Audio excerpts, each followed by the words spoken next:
It's Nolan. Now, before we get started, make sure y'all hitting that like button. Make sure y'all sharing it on your respective platforms. Let somebody know what we're doing today. Now, let's get into the show. Ain't nobody out here making real music. Don't nobody wanna put their heart into it. Ain't nobody still speaking from the soul. Don't nobody wanna see the genre grow. Step by the capping, niggas yapping on Twitter, that shit boring. Every time I know an artist presented, y'all don't support it, ignore it. I speak a language many would think is foreign. The world is facing a deficit, I ain't talking caloric. Division deeper than church and state. I keep it real, y'all gon' send me to the pearly gates. I'm here to reverse the stakes. Tell me how they made Charlie a messiah when there's niggas in my city that's steadily facing the fire. Fuck the BC, peace to DC. Let us Chicago, we training like custom model to make a better tomorrow. These niggas don't wanna talk about it, so who we calling conscious? Show me his outline, I piss on the truck around it. Hate speech, probably never get another sync deal. Hate speech, people out in Palestine being killed. Hate speech, I got 50 names that I grew up with. Cold-blooded murder with witnesses, they ain't doing shit. Fuck them all, we gon' fucking ball. Nigga, fuck the law, new world order, what they talking, send them up to God. I got some money in my savings, we can make the bar. Them biggest reason for today, but they can't stay for long. Ain't nobody out here making real music. Lies. Don't nobody wanna put their heart into it. Lies. Ain't nobody still speaking from the soul. Lies. Don't nobody wanna see the genre grow. What's going on, beautiful people? It's the kid J Nolan here. Welcome back to another episode of Inside the Industry, your number one source for music, entertainment, commentary, and breakdowns. Hope everyone's doing well out there this evening. Hope you're enjoying your weekend.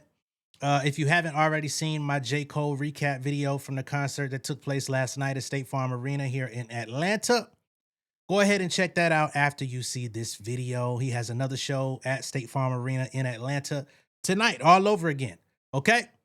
Now, let's get into this whole hodgepodge of Nicki Minaj stories that we have all going on at once, simultaneously, okay?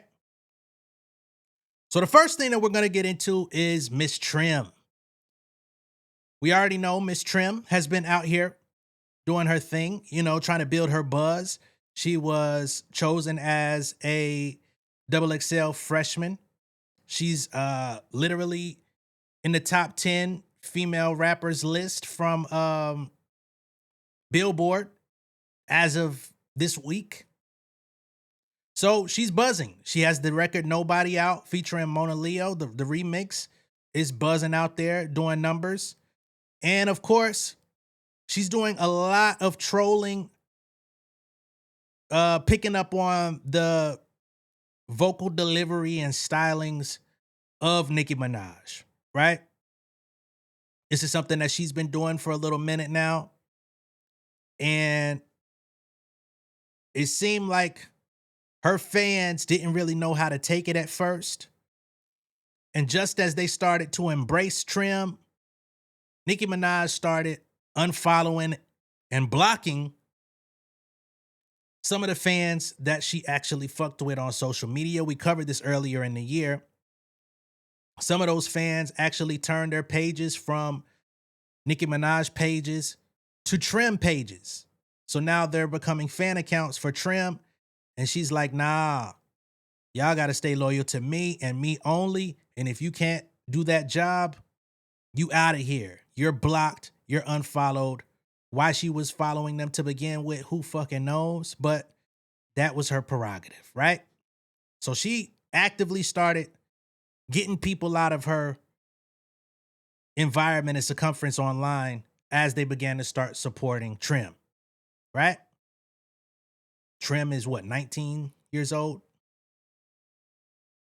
You feel threatened by a 19-year-old? Crazy. So as she noticed that Nicki was bothered, she's decided to double, triple, and quadruple down on pulling cues from her style, different things that she does. She's calling herself the princess of rap, right? She had an issue with Akbar. Akbar was like, you ain't the princess, I'm the princess. Akbar, we're not going to do this today, but we all know she's a 36-year-old rapper who hasn't really done much rapping over the years. But she wants to be walked into some sort of royalty. Bragging about being a 36-year-old princess when your queen is only a couple years older than you is interesting. So Trim didn't give her a lot of attention, but she definitely has thrown shots in Akbar's direction.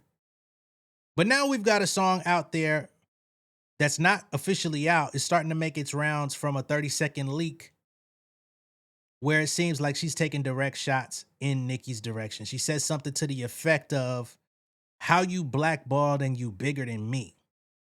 And she says something else to the effect of, "Even if you the queen, you can't discredit me," or something like that. Not like scathing bars, nothing that's gonna like go over like overly crazy, nothing that's really like inviting her to battle, but shots nonetheless, letting it be known, I see what's going on. And of course, we know that the narrative from Nicki Minaj over the course of the last couple years has been that she's been blackballed. She's been blaming Roc Nation for all of the rocks that she's encountered in her life. She's been trying to say that Roc Nation are trying to shut her down. She blames them for the cancellation of her documentary that was supposed to be on HBO, even though she told a completely different story about how she took too long to get it done for HBO and they moved on to Lizzo years ago. But she conveniently blames them for it. She tries to blame Roc Nation for the other company that wanted to do the documentary after HBO dropped it for backing out of the project. She tries to say Jay-Z stole her money that she was supposed to get from the title deal, even though they said that they offered her the money and she rejected it. So all of it is just really strange, but she's been giving out this blackballed lingo for a while. She alleged that Roc Nation and Jay-Z stole money from her tour. How? I don't know. But these are her stories. So Trim comes out and says, "How the hell you blackballed and you bigger than me? You one of the biggest artists of all time. How are you blackballed? You were once one of the people wielding your power. You were able to throw around whether or not you were going to show up to events and all of these different things, firing people left and right for not being up to your standard or whatever. You come out and say, hey, they say I'm a bitch, but when the males are bosses, they get hoisted up. Now you're on the other side of your actions, and now it's everyone else's fault." Interesting. So let's go ahead and play what Trim had to say in this record. Again, it's a snippet, so it ain't gonna be nothing expansive.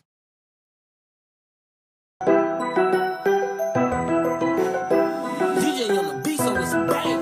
I spent too much on this body. And I spent too much at the party. My outfit super sexy, I got Gucci on my Cardi. I used to drive myself that G, my driver got a Audi.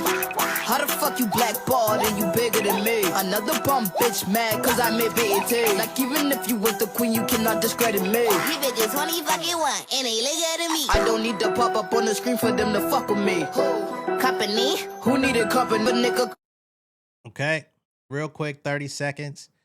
I'm gonna be honest, Trim. I think you need to find another stick.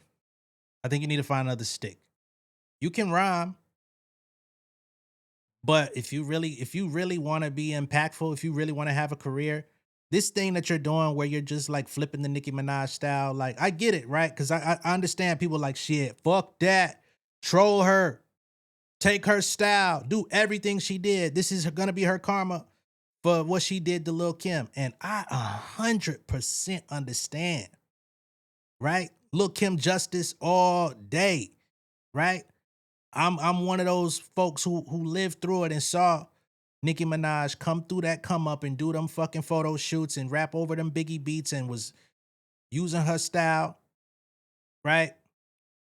And then once she got the attention she wanted, she says, "No, I wasn't a Lil' Kim fan. I was a Foxy fan."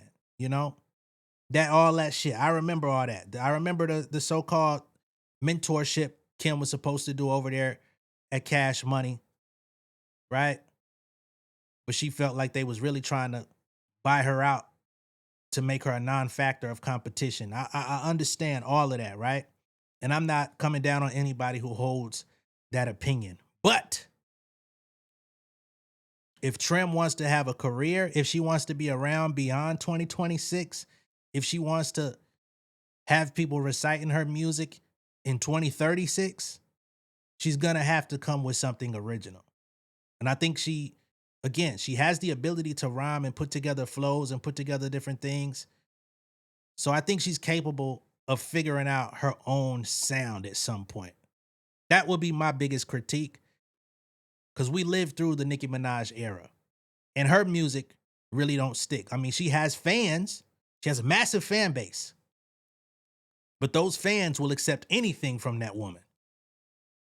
You're not that. So that would be my only piece of advice. But outside of that, we'll see where it goes. You know, I'm seeing people on social media, they feel like Nicki has to come and respond and give her some sort of battle or engage with. You're gonna take shots from this child. She's out here trolling you. She playing with you. She's putting you in her bars now. What you gonna do? I'm seeing Nicki fans that are saying, no, why would she respond to a 19-year-old? Why would she respond to this little girl? Her whole thing is based on her anyway. She ain't gotta do that. Me personally, I don't think Nicki has to respond. However, I do see that people are like, well, that's not what y'all said when it came to Cardi, right? Because Akbar V has been out here on a dissing spree going at Cardi B, and y'all say, nah, get in the booth. She's calling you out. Akbar V is taking it to the studio. She's dropping songs. What are you gonna do? You're not gonna respond? So if you're one of those people who feel like Cardi had to respond to Akbar, then there's no way that you should actually be able to say Nicki shouldn't have to respond to Trim. I personally am of the idea that neither one has to respond to either one. But if you fall on that spectrum of, oh, there needs to be a response, then you got to let that be what it is for all parties. That's where I stand on that. We're going to move forward with the show. Okay? So now that we've got the Trim piece out of the way, let's get into these lawsuits that Nicki is fighting. Okay? So a lawsuit was filed earlier this year by 24/7 Productions. And Nicki is trying to get this 24/7 Productions lawsuit dismissed. She's trying to get it thrown out. And 24/7 Productions is a company that Nicki hired through her production company, Pink Friday, to handle her Jingle Ball performances that were supposed to happen in 2023, leading up to the Pink Friday 2 album release. And they were also supposed to help her with like release parties for the album. And I believe they were also on the verge of planning out the tour that she went on, Gag City tour and all that good shit. They were supposed to be a part of that, but it didn't work out. So they've sued her for like $276,000 because they helped her do the Jingle Ball performances. They put together staff, they put together everything, travel, all the arrangements and stuff, and had to get people to and fro. And she walked away without paying them. So they sent her multiple invoices over the past 2 years, and she's been unresponsive. Her former business management team acknowledged the invoices. They said that they would get them paid, but they've been sitting delinquent for 2.5 years at this point. So they want their $276,000. They want their interest for having to wait. And they're also pointing out to the fact that she was paid over $650,000, if I'm not mistaken, to do those performances while literally walking away without paying what she owes. Okay? So I'm going to read through some of this paperwork, not all of it. And then we're going to get to a second lawsuit, which is around the same margin, same amount, for another $250,000 for a copyright lawsuit that this legal firm helped her defend, but then she walked away without paying her legal team either. So now they want the money that they're owed for representing her in legal matters. So she's walking away not paying people for helping her do shows, and she's also not paying her legal fees to the people helping her in her cases. This shit is embarrassing. What a fall from grace. It certainly is not 2012 anymore. So this is the 24/7 joint, right? So they say this is an action for breach of contract. Account stated an unjust enrichment to recover $275,000, 149.62 cents owed to plaintiff by defendant in connection with production and support services for live performances and promotional activities provided to defendants in December 2023 in connection with two separate sets of engagements. One, Miss Minaj's iHeartRadio Jingle Ball radio shows in Chicago and Atlanta, collectively the Jingle Ball shows. And two, the New York City album launch promo week ahead of the release of Miss Minaj's release of her Pink Friday 2 album. In connection with these services, plaintiff sent Pink Friday a separate invoice for the Jingle Ball shows and a separate invoice for the album launch, with a total net due of $275,149.62, of which $255,149.62 was attributable to the reimbursement of plaintiff's out-of-pocket expenses incurred and paid by plaintiff in connection therewith. So they came out of pocket and paid this money to all of the staffers, all of the people that needed to be there to facilitate these shows. And Nicki walked off allegedly and stiffed them on reimbursement. Okay? While Pink Friday received and retained plaintiff's invoices without objection or complaint, it is nonetheless inexplicably defaulted on its payment obligations to plaintiff. Pink Friday was paid approximately $650,000 for the Jingle Ball shows. Upon information and belief, most of those funds passed through to Pink Friday's sole member, Miss Minaj. However, Miss Minaj has wrongfully retained the benefit of plaintiff's work without compensating plaintiff for the same. So they say the company is Pink Friday, but they say the only member of this company is Nicki. Nobody else runs it. There's no other members. So she was clearly paid $650,000 for the Jingle Ball shows, but she walked off on the bill for them actually making sure those shows happen with the production. Accordingly, plaintiff brings this action to recover the $275,149.62 owed to it, together with applicable statutory interest running from at least May of 2024. So they want 2 years of interest tacked on top of that $275,000. Okay, we'll skip some of this.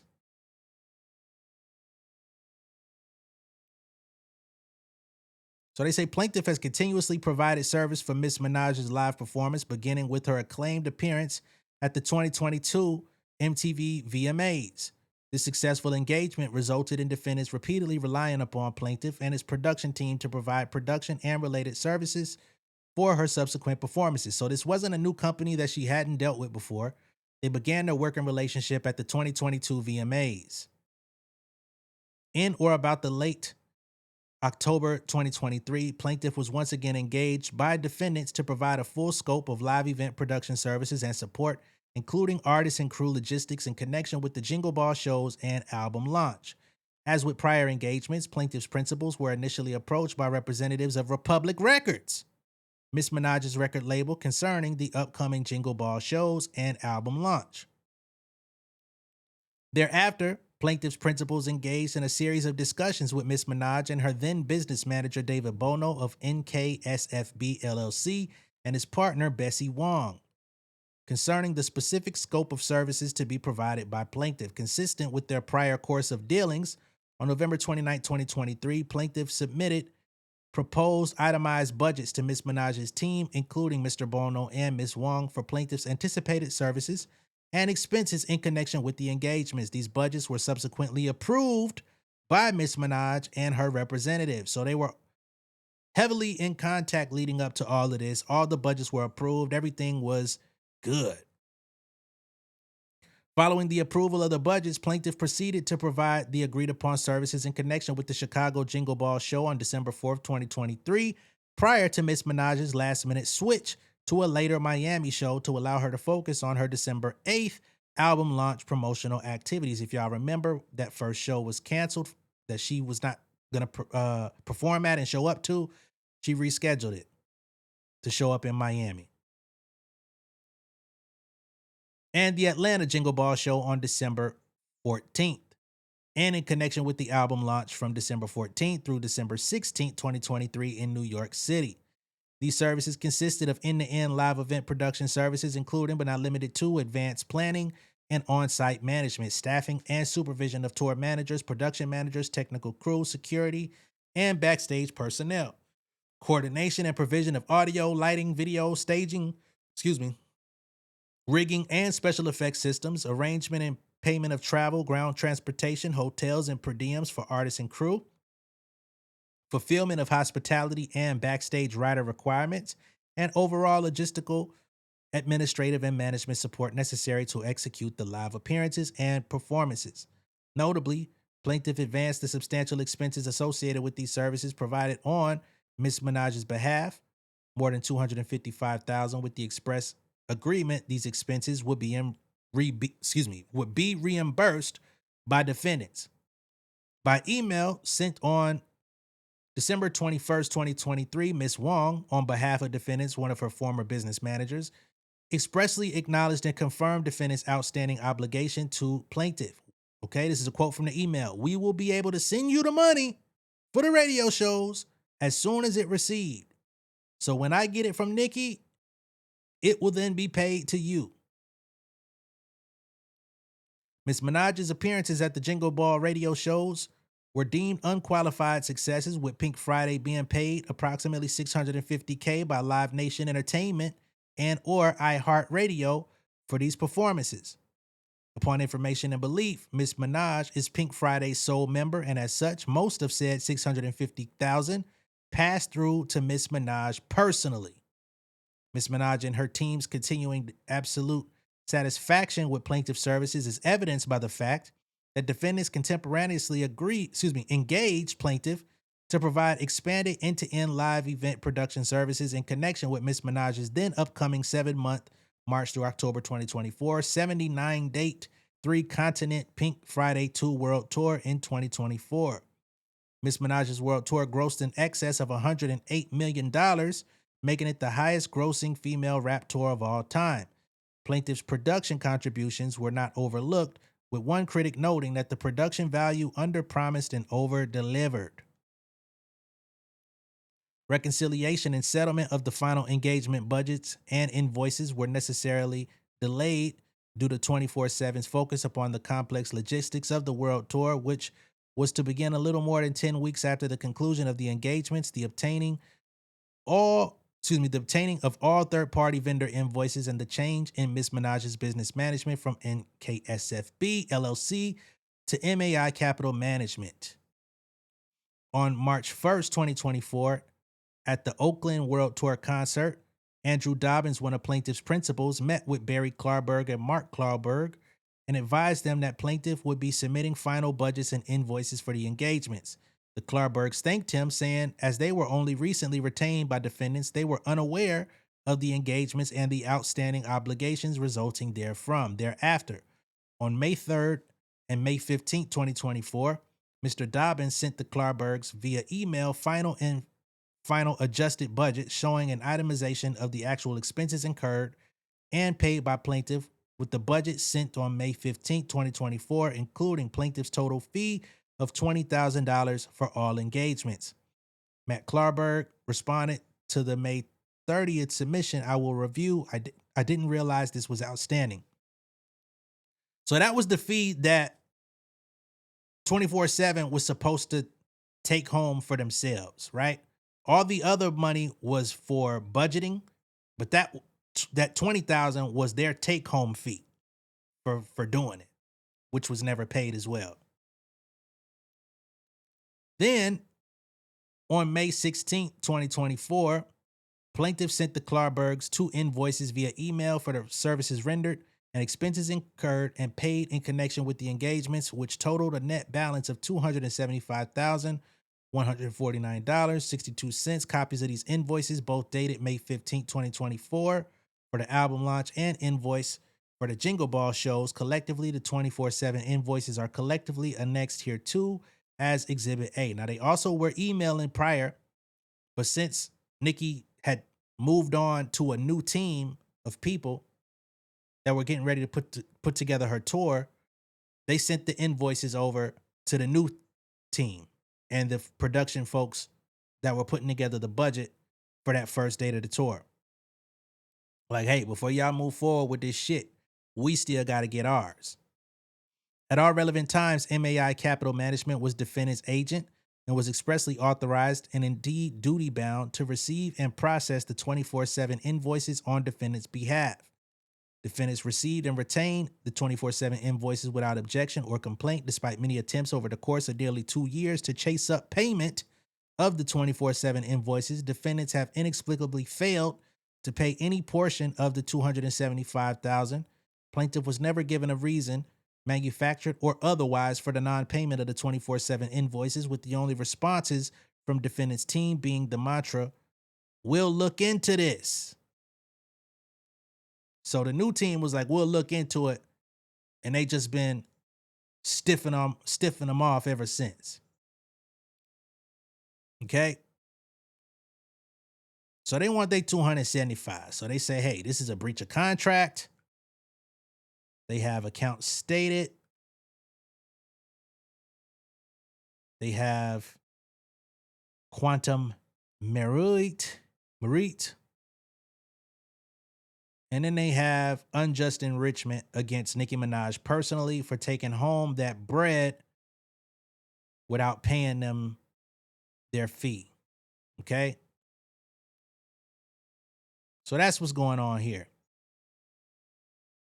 And furthermore, they have provided copies of the invoice. Okay? So 24/7 Productions invoice, Nicki Minaj, NYC promo, 6th through 11th of December 2023. So this first invoice is for tour manager, $9,000, tour and production coordinator, $6,750, backstage writer management, $3,850, per diem, a party non-LA based, $1050, flights from LAX to JFK to ATL, $22,561,000.19, hotels, A-Party Hotels, NYC, 2-bed suites, King, same hotel as NM, that will be Nicki.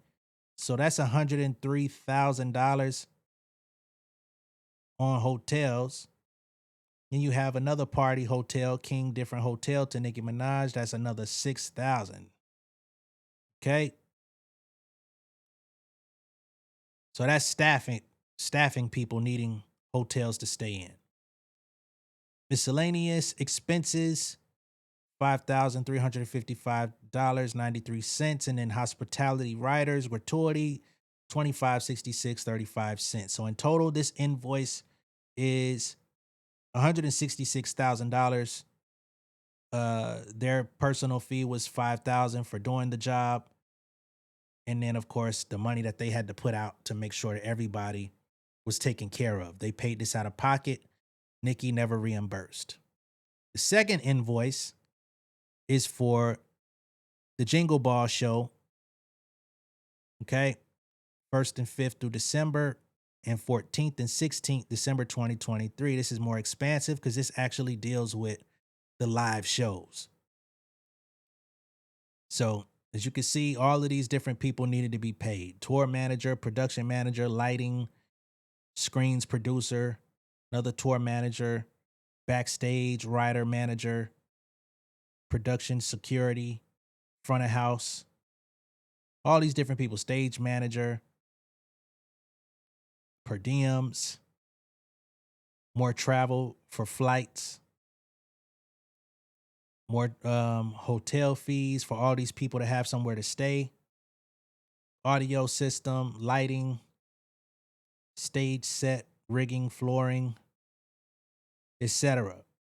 So this invoice here was in total of $109,127.59. Their personal take-home fee was $15,000. of which none was allegedly paid, resulting in over $275,000 being owed that was never given back. Nicki Minaj and her legal team, on the other hand, have filed a motion for dismiss, and they definitely want her personally to be removed from the lawsuit. They want this lawsuit to only be aimed at the company Pink Friday, but they also want this lawsuit thrown out. So they say the complaint alleges that defendants agreed to reimburse expenses advanced by plaintiff on behalf of defendants in the amount of $255,149, and then they had their own $20,000 fee tacked on. The complaint further alleges that the total due and owing by defendants for the services and expenses is $275,149. The complaint consists of 4 causes of action, including claims for breach of contract, account stated, quantum meruit, and unjust enrichment. Only the 4th cause of action for unjust enrichment seeks damages against Minaj. Plaintiffs fail to allege any facts to pierce the veil of Pink Friday, a limited liability company. Minaj is not a party to any contract with plaintiff and did not enter into any agreement with plaintiff regarding the alleged services and or expenses. Tellingly, plaintiff has not provided a copy of the purported contract. At no time did plaintiff render any services or incur any expense on behalf of Minaj. Minaj does not owe plaintiff any money in connection with a non-existent contract. Finally, the invoices which purport to support a cause of action for account stated were issued to Pink Friday Productions, LLC. The invoices were neither issued to nor delivered to Minaj. Okay? So this is their way of trying to get out of it.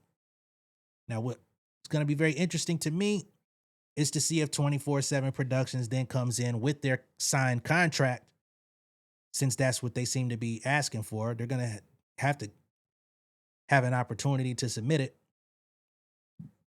And they say Pink Friday Productions only member is Nicki Minaj. So it's going to be very interesting to see how this thing pans out moving forward. But then there's a second lawsuit that she's now facing for her former legal aides who helped her fight a copyright infringement lawsuit, who say they're owed $250,000 for performing services legally for Nicki Minaj that she has also refused to pay. So this one was reported by TMZ. This is filed in Los Angeles County Superior Court, which their paperwork is expensive to obtain, and I don't feel like paying for it. So they say Nicki Minaj is facing another legal battle over an alleged unpaid debt, and this time a law firm is claiming they're being stiffed. Excuse me. According to new legal docs obtained by TMZ, the law firm Gordon Reese Scully Mansukani LLP is suing Nicki in Los Angeles County Superior Court, claiming the firm agreed to provide Nicki with legal services back in 2024.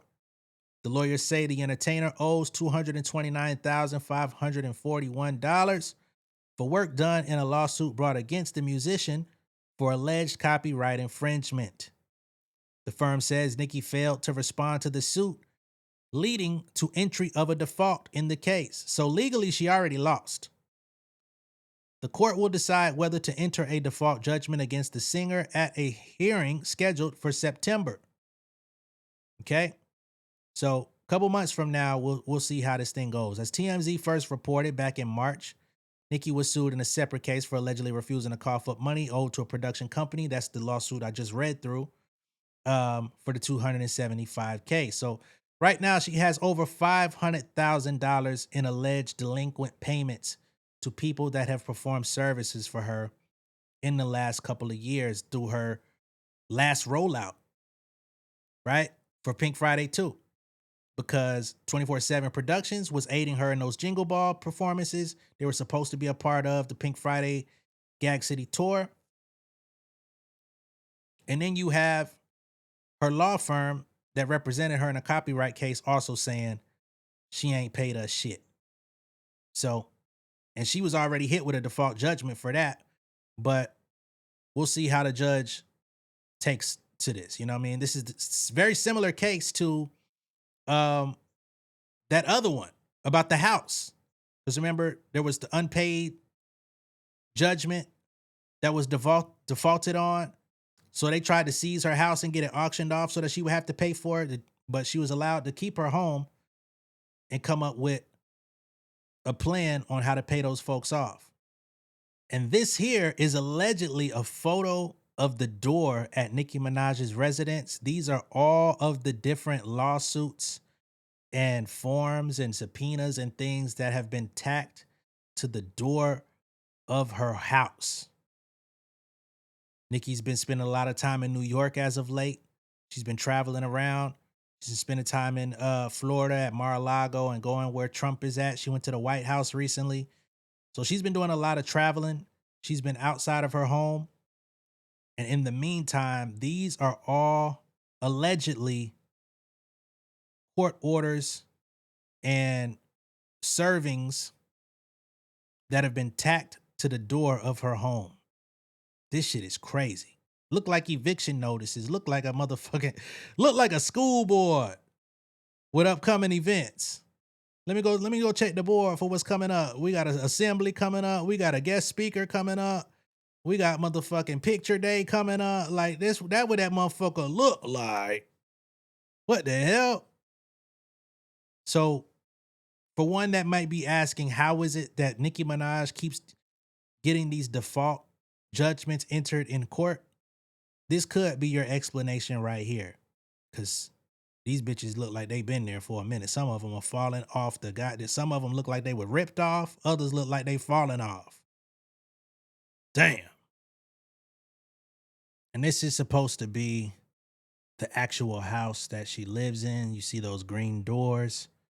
So, I don't know. I've seen some people out there that say that that photo with all the stuff on the door could possibly be AI or edited.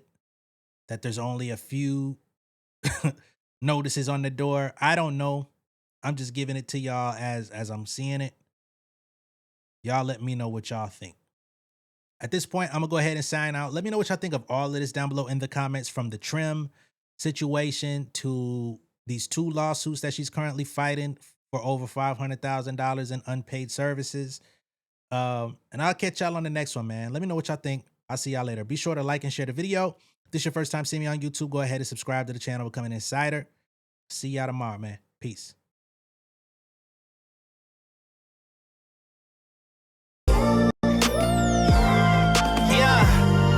Over fame in this bitch, yeah. The glory of living righteous is setting in. My street knowledge and education's a perfect blend. Young mogul, independent, I've been setting trends. The first one from my family to be faithfully wed. Fuck niggas and the horses that they riding on. I see this shit from all angles like a polygon. I'm never politicking, the drama be piling on. Father and great son acknowledged like I'm Bobby Bonds. Conversation with my lady about the paper route. 5 sit bank accounts, every day I make it count. They down talking my commentary for hating now. Well, I can take it cause I'm bodying your favorite now, please. I can do this shit in my sleep. I been writing for these niggas, y'all read it and weep. I been fighting these niggas if you speak on the street. I turn your birthday party into New Year's Eve. Don't let me take it there. We ain't playing fair. This the ATL, Southside nigga moving furniture like Wayfair. Life on hold, no insurance for your healthcare. Lifeline gone, so you wanna be a millionaire? Well, let me tell you about this world I built. The women I dodged, the niggas that I read for filth. The sympathy cause consulting for the stacks I built.